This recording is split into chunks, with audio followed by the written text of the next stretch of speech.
The Russian opposition politician Alexei Navalny was arrested again today by police who forced their way into his offices.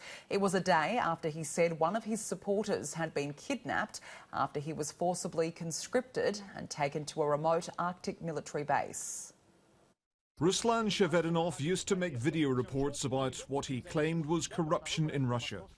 Now his own story is being used to highlight the hazards of being an opponent of Vladimir Putin. Earlier this week, his apartment was broken into. He was detained and flown 1,200 miles to a military base in the Arctic. His desk at the offices of the Anti-Corruption Foundation is empty, and he is incommunicado, having been banned from owning a mobile phone.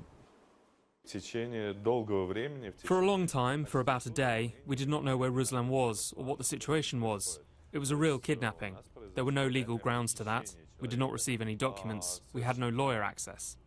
The official version of events is that Ruslan Shaveddinov is simply doing required military service at a missile base in Rogachevo on the remote archipelago of Novaya Zemlya. All Russian men between 18 and 27 are liable for military conscription, unless they can provide an approved reason to avoid it. Shaveddinov's lawyer says he had applied for a medical exemption and points out conscripts would normally undergo military training before being sent to a base like this.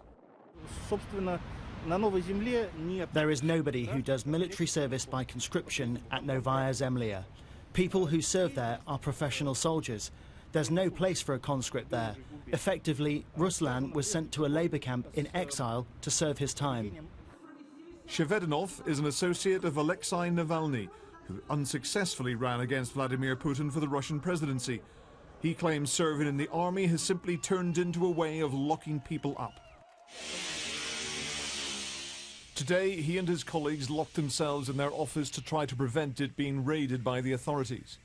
After masked men cut their way through the door, they covered CCTV cameras in an attempt to prevent their actions being recorded. Mr. Navalny was detained, though later released. The Russian president spent Christmas Day playing ice hockey in Red Square. His spokesman said that if Shaveddinov had evaded conscription, he'd broken the law.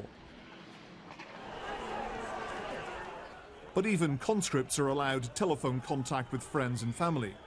Shaveddinov, who'd been arrested before at a demonstration, managed to borrow a phone to make one call, but says a fellow soldier has now been assigned to watch him at all times.